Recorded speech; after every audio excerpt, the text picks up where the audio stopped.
Student, this is video number 5 and in this video I'll teach you about commerce. Commerce क्या है? Commerce, it refers to the sum total of all those activities which remove the hindrance of person, place, risk, time, information, finance, etc. in order to exchange the goods and services.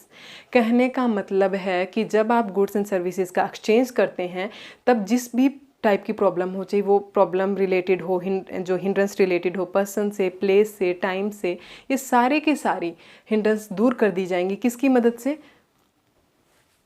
Commerce की मदद से। अब commerce कितने type का होता है? 2 types का होता है, trade and auxiliaries to trade.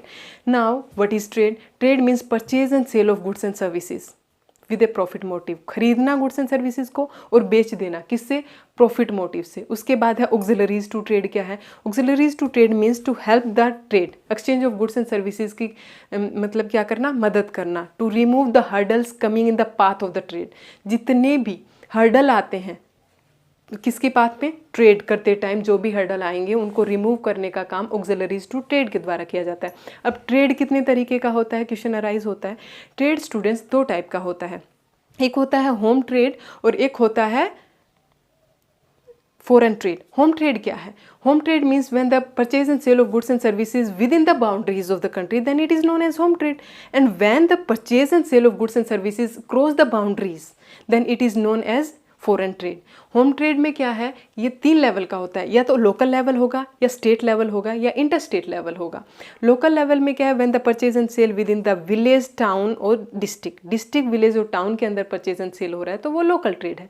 When it is done within the between the 2 districts, 3 district then it is known as state level. Within the state होता है लेकिन डिस्ट्रिक्ट्स के बीच में होता है, उसको स्टेट बोला जाता है। तीसरा जो है स्टूडेंट्स वो है state inter state level, when between the states purchase and sale of goods and services is done. जब स्टेट्स के बीच में purchase and sale of goods and services किया जाता है तो उसको बोला जाता है इंटर स्टेट। स्टूडेंट्स, दूसरा मैंने बताया था foreign trade. Foreign trade is subdivided into 3 parts, import trade, export trade and interport trade. Import trade क्या है? When we purchase from some another country and then resell it to our country. जब हम दूसरे देश से कोई सामान खरीद रहे हैं और अपने देश में बेच रहे हैं then it is known as import, and when we are selling our product to some another country then it is known as export. जब हम अपना सामान दूसरे देशों में जाके बेचते हैं तो उसको एक्सपोर्ट बोलेंगे। एक होता है इंटरपोर्ट। इंटरपोर्ट का मतलब होता है स्टूडेंट्स कि when we purchase from some another country and resell it to some another country. कहने का मतलब है कि परचेज हमने किसी एक कंट्री से कर लिया और रीसेल किसी और कंट्री में किया, पाकिस्तान से खरीद के कजाकिस्तान में बेच दिया, बीच में मुनाफा कमा लिया, is known as interport. Students, आगे मैंने ऑक्सिलरीज टू ट्रेड बताया था। स्टूडेंट्स, ऑक्सिलरीज टू ट्रेड है वो डिफरेंट टाइप की होती है। कैसे हर्डल दूर होते हैं? कई तरीके की हर्डल होंगी परचेज और सेल में जो दूर होंगी डिफरेंट टाइप से। जैसे मिडलमैन है। मिडलमैन का मतलब होता है प्रोड्यूसर और कंज्यूमर के बीच में जो लोग होते हैं उनको मिडलमैन बोला जाता है। It is not easy for the producer to handle each and every consumer and it is not easy for the consumer to go to the producer and purchase the thing. दोनों के लिए ही आसान नहीं है, ना तो खरीदना सामान कंज्यूमर के लिए प्रोड्यूसर के पास जाके, और ना ही प्रोड्यूसर के द्वारा बेचा जाना सामान हर कंज्यूमर को डील करके आसान नहीं है। Then who will help this type of hurdle? Middleman will remove this type of hurdle. What type of hurdle it is? Hurdle of person. कहने का मतलब है कि हर्डल जो पर्सन का है वो रिमूव किया किसने है? मिडलमैन ने। अगला है transport and communication. Student, it is not possible for any consumer to go to the production place and then purchase the thing. For example, Darjeeling में हम जाएँ, चाय खरीद के लेके आएँ, देन चाय बनाए is not an easy task ना। तो इसका मतलब हमारे आसपास की दुकानों में चाय मिल रही है देन हमारे लिए आसान है ये चीज़ें।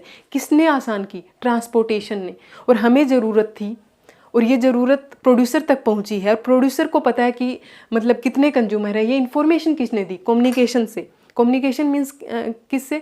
जैसे आप टेलीफोन से या किसी भी तरीके से इन्फॉर्मेशन आपकी वहाँ तक पहुँची है या उनको आपकी इन्फॉर्मेशन मिली है कि आपको सामान कहाँ मिल सकता है। तो इसका कहने का मतलब है ट्रांसपोर्ट और कम्युनिकेशन दोनों के दोनों आपका हर्डल दूर करते हैं। ट्रांसपोर्टेशन आपका जो प्लेस का हर्डल है, जहाँ पर सामान आपको चाहिए वहाँ मिल गया है, ये हर्डल आपका दूर कर दिया, ये हिंड्रेंस आपका दूर कर दिया है। अगला है वेयर हाउसिंग। स्टूडेंट, कुछ प्रोडक्ट ऐसे होते हैं जो सीजनल होते हैं, सीजन्स में ही उनका प्रोडक्शन होता है, यूज़ वो थ्रू आउट द ईयर किए जाते हैं। शुगर को आप ले सकते हो।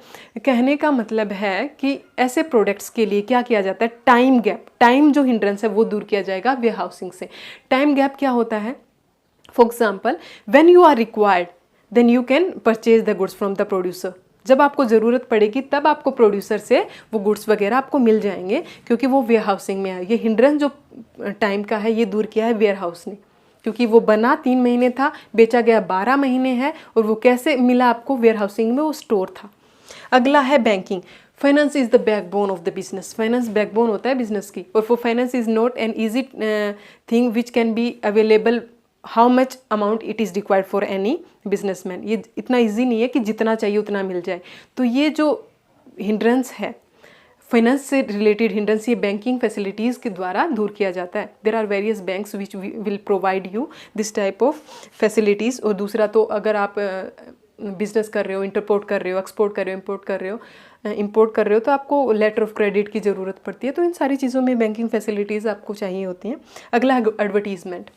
Nowadays it is not an easy task for any businessman to invest a lot of money in the business and then wait customer will come and then we will sell। ये आसान नहीं है, क्योंकि बहुत पैसा खर्च किया हुआ होता है, इसीलिए कस्टमर्स को खींचना पड़ता है। And how we will give information to the customer कि हमारे पास इतना अच्छा सामान है जो कॉम्पिटिटर्स के पास नहीं है। इन्फॉर्मेशन कैसे देंगे? एडवर्टीजमेंट से। यानी कि यहाँ पर हिंड्रेंस किसका दूर हुआ है? इन्फॉर्मेशन का हिंड्रेंस। हमारी इस वीडियो में स्टूडेंट इतना ही। अगली वीडियो